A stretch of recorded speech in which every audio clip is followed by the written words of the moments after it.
श्री स्वामी समर्थ. जय जय स्वामी समर्थ. स्वामींचं नाव घेऊन मी आजच्या ह्या नवीन व्हिडिओला सुरुवात करते. शास्त्रानुसार होळी हा सण वाईटावर चांगल्याचा विजयाचं प्रतीक आहे. या दिवशी भक्त प्रल्हादाचा विजय झाला आणि त्याची आत्या होलिकेचे दहन झाले. येत्या 2 मार्च म्हणजे सोमवारी आली आहे होळी. दरवर्षी हुताशनी पौर्णिमेला होळी साजरी केली जाते. या हुताशनी पौर्णिमेचा प्रारंभ हा 2 मार्चला सायंकाळी 5:55 होणार असून दुसऱ्या दिवशी म्हणजेच 3 मार्चला सायंकाळी 5:07 समाप्त होणार आहे. आणि म्हणूनच होलिका दहन हे 2 मार्चला केले जाणार आहे. शास्त्रानुसार प्रदोषाच्या वेळी ज्या दिवशी पौर्णिमा येते त्या दिवशी होलिकेचे दहन करावे. पौराणिक कथेनुसार प्रल्हाद हा भगवान विष्णूचा परम भक्त होता. त्याचे वडील हिरण्यकश्यप यांनी प्रल्हादाला मारण्यासाठी आपली बहीण होलिकेला आदेश दिला की तिने प्रल्हादाला मांडीवर घेऊन अग्नीत बसावे, कारण होलिकेला असा वरदान मिळाला होता की ती अग्नीत जळणार नाही. परंतु भगवान विष्णूच्या कृपेने प्रल्हाद सुरक्षित राहिला आणि होलिका अग्नीत भस्म झाली. तेव्हापासून होलिका दहनाचा सण साजरा केला जातो.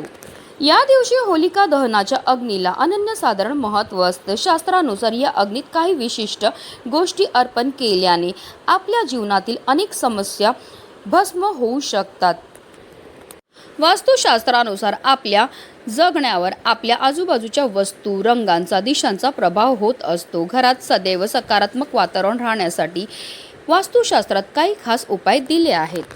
आणि म्हणूनच होळी पौर्णिमेच्या दिवशी आपल्याला 5 रुपयाचं नाणं इथे ठेवायचे. हे नाणं ठेवल्यामुळे आपल्याला करोडोच्या कर्जातून मुक्तता तर मिळणारच आहे, पण आपलं 7 पिढ्यांचे दारिद्र्य फक्त 1 दिवसात संपणार आहे. ही संधी वर्षातून फक्त एकदाच आपल्याला होळी पौर्णिमेच्या दिवशी भेटत असते. तर हे नाणं आपल्याला कुठे ठेवायचं, कोणत्या वेळेत ठेवायचं, त्याबद्दल सविस्तर आणि महत्त्वाची अशी माहिती मी तुम्हाला या व्हिडिओमध्ये देणार आहे. तर व्हिडिओ पूर्ण पहा आणि जर चॅनलवर नवीन असतील तर चॅनलला सबस्क्राईब करा.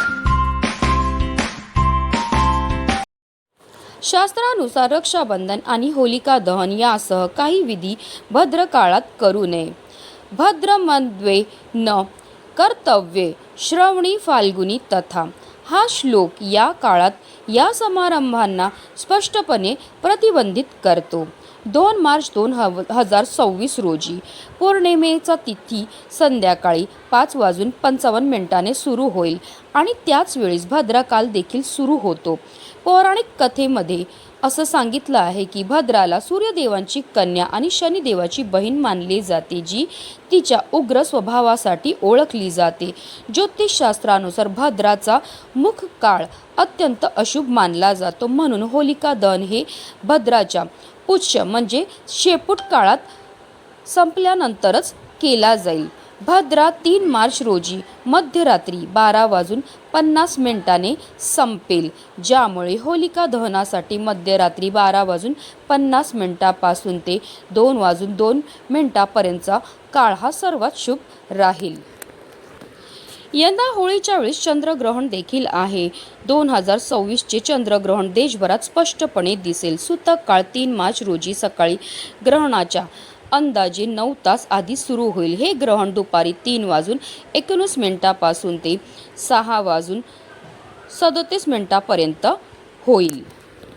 धार्मिक श्रद्धेनुसार सूतक आणि ग्रहण काळात उत्सव, मोठ्याने उत्सव, खाणे आणि रंगाची खेळवण निषेध आहे. हा काळ आध्यात्मिक साधना आणि भक्तीसाठी योग्य मानला जातो. म्हणूनच 3 मार्च हा दिवस संपूर्ण भारतात सूतक अंतर्गत साजरा केला जाईल आणि त्या दिवशी कोणतेही रंग साजरे केले जाणार नाही. ग्रहण संपल्यानंतर आणि शुद्धीकरण विधी झाल्यानंतर बुधवारी म्हणजे 4 मार्च 2026 रोजी होळी रंगानी साजरी केली जाईल. अगदी तुमच्यापासून माझ्यापर्यंत प्रत्येकजण खूप मेहनत करतो, खूप कष्ट करतो, जेणेकरून आपल्या आयुष्यामध्ये सुख समृद्धी नांदेल. पण बऱ्याचदा काय होतं ना, आपल्या घरामध्ये काही दोष असतात किंवा आपल्यामध्ये काही दोष असतात, त्यामुळे सुद्धा आपल्याला कोणत्याही क्षेत्रामध्ये यश मिळत नाही. आपण मेहनत तर करतो, कष्ट तर करतो, पण आपल्या कष्टाला आपल्या नशिबाची साथही मिळत नाही. आपल्या घरी पैसा तर येतो, पण आलेला पैसा टिकून राहत नाही. म्हणूनच आपल्याला हा उपाय करायचा. हा उपाय केल्यामुळे आपल्या कष्टाला आपल्या नशिबाची साथ मिळेल. त्याचबरोबर जी अप्राप्त लक्ष्मी आहे ती आपल्याला प्राप्त होईल. होईल। या उपायाकरता आपल्याला एक 5 रुपयाचं नाणं हे लागणार आहे। पैशाला सुद्धा माता लक्ष्मीचं स्वरूप हे म्हटलं जातं। आता जे 5 रुपयाचं आपण नाणं घेतले त्याला स्वच्छ धुवून आणि पुसून घ्यायचं। त्याचबरोबर आपल्याला एक चांदीची वाटी घ्यायची। जर शक्य असेल तुमच्याकडे चांदीची वाटी असेल तर आवर्जून चांदीची वाटी घ्या। आता तुमच्याकडे चांदीची वाटी नसेल तर तुम्ही अगदी मातीची पंती घेतली तरीही चालणार आहे। आता त्या वाटीमध्ये आपल्याला थोडंसं गाईचं दूध टाकायचं, तसेच त्या दुधामध्ये थोडीशी साखर आणि चिमूटभर हळदसुद्धा टाकायची आहे। आता या दुधाला, साखर आणि हळदला जे आपल्याला एकत्रित करून एक मिश्रण तयार करून घ्यायचं आणि त्या मिश्रणामध्ये आपल्याला हे जे 5 रुपयाचं नाणं आहे ते टाकायचं आहे। हा उपाय आपल्याला होळी पौर्णिमेच्या दिवशी रात्री जेव्हा चंद्र उगवेल तेव्हा करायचा आहे। आता या वाटीला आपल्याला चंद्राच्या प्रकाशामध्ये ठेवायचं। तर तुमच्या बाल्कनीमध्ये, टेरेसवर किंवा अंगणामध्ये चंद्राचा जिथे पण प्रकाश येत असेल त्या प्रकाशामध्ये आपल्याला या वाटीला ठेवायचं आहे।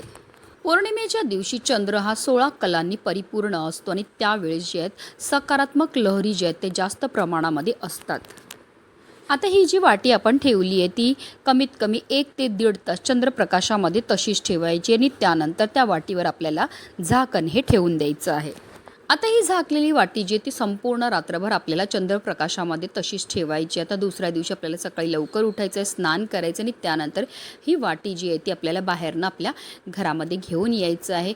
या वाटीमध्ये असणारे जे एक 5 रुपयाचं जे आपण नाणं ठेवलेलं ते काढून घ्यायचं आहे। आता हे जे दूध आहे ते आपल्याला पिंपळ वृक्षाला अर्पण करायचं। तर तुमच्या इथे पिंपळ वृक्ष नसेल तर तुळस सोडून इतर कोणत्याही झाडाला हे दूध घातलं तरीही चालणार आहे। आता हे 5 रुपयाचं जे नाणं आहे ते आपल्याला देवघरामध्ये नेऊन ठेवायचं। आता देवपूजा करून झाल्यानंतर या नाण्याची सुद्धा आपल्याला पूजाही करून घ्यायची। या नाण्याला सुद्धा आपल्याला हळद, कुंकू, अक्षदा, धूपदीप, अगरबत्ती, एक फूल अर्पण करून घ्यायचं आहे। हे नाणं आपल्या देवघरामध्ये ठेवल्यामुळे आपल्या घरामध्ये धन येण्याचे अनेक मार्ग हे मोकळे होतात। आपल्या घरामध्ये कधी धनधान्याची कमतरताही भासत नाही। पौर्णिमेच्या दिवशी माता लक्ष्मी हा भूतलावर जागृत अवस्थेत असते आणि जो भक्त खऱ्या श्रद्धेने, खऱ्या मनाने माता लक्ष्मीची पूजा, सेवा, आराधना करतो त्याचं घर सोडून माता लक्ष्मी कुठेही जात नाही। हे नाणं संपूर्ण रात्रभर आपण चंद्रप्रकाशामध्ये ठेवलेलं असतं, त्यामुळे हे नाणं जे आहे ते सिद्ध नाणं होतं। आता हे तुम्ही तुमच्या देवघरामध्ये ठेवू शकतात किंवा अगदी तुमच्या घरामध्ये जिथे तुम्ही धन ठेवतात, कपाट असेल, तिजोरी असेल तर त्यामध्ये सुद्धा तुम्हाला हे नाणं ठेवलं तरीही चालणार आहे।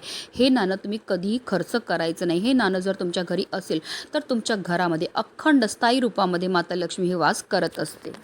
होळी पौर्णिमेच्या दिवशी हा उपाय करण्याला विशेष महत्त्व हे दिलं जातं। होळी पौर्णिमेच्या दिवशी जेवढे पण तुम्ही लक्ष्मी प्राप्ती करता उपाय करतात ते नेहमी कारगर ठरत असतात। हा उपाय केल्यामुळे आपलं करोडोच्या कर्जातून मुक्तता तर होणारच आहे, आपलं 7 पिढ्यांचं दारिद्र्य नष्ट होऊन आपल्या संपूर्ण कुटुंबाची भरभरून अशी प्रगती होणार आहे। म्हणूनच व्हिडिओ जास्तीत जास्त लोकांपर्यंत शेअर करा, जेणेकरून प्रत्येकाच्या आयुष्याचं कल्याण हो हीच मनामध्ये इच्छा। श्री स्वामी समर्थ। जय जय स्वामी समर्थ।